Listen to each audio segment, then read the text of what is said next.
Now let's start with the financial perspective.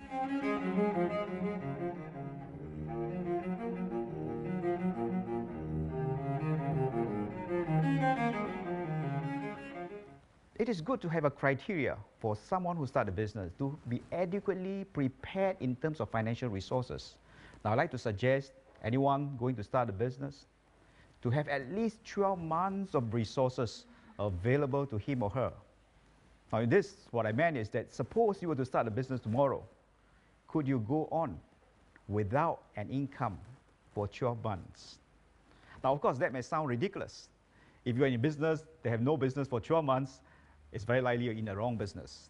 But what we are saying is that it provides you that kind of comfort, because every business for that matter takes time to get that kind of return. So if you have that kind of resources, it is comfort to know you have that time to make that kind of return.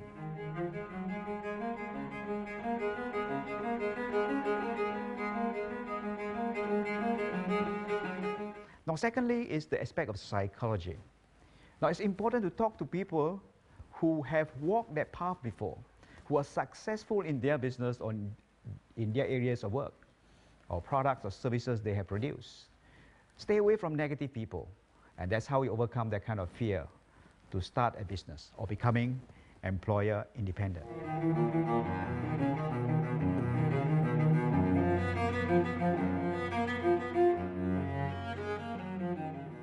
Now the third question, of course, very important as well, is am I ready to start a business? Now the readiness to start a business comes from, of course, preparedness, how prepared you are in starting your business. Of course, in a business you need a plan. You need the resources, you need the skills, you need a network, you need to study the marketplace. But much being said about planning, I like to say that many people spend too much time planning. They've analyzed too deep.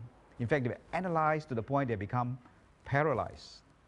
And soon, the spirit and entrepreneurism escape them. So there's only so much you can plan, and then you have to take action. Otherwise, you have that fear coming in, as you mentioned, and prevent you from starting that business.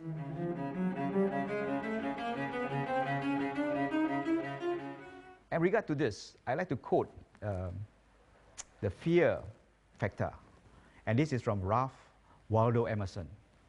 Fear springs from ignorance.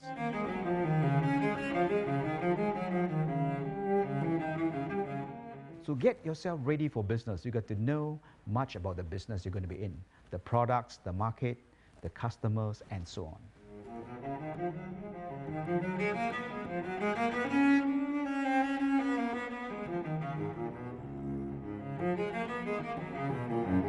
And perhaps come to one very important question that you ask yourself before you move even a step further. Will I succeed in this business? If I succeed, could I sustain it? Now, to succeed in a business, you need focus and concentration. I like to give an analogy. For example, for some of us who are gardeners, who love gardening, when you're doing gardening and you're trying to plant a small tree, right? It's very important to tender to it, to nurture it, to make sure it has enough water, fertilizer, to make sure the roots are widespread and deep down to be strong before you let go. And in business, it's very important.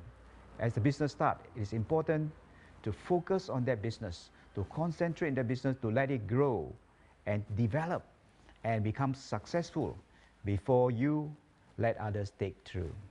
In fact, many entrepreneurs initially succeed in the business, but eventually fail because they let go too early.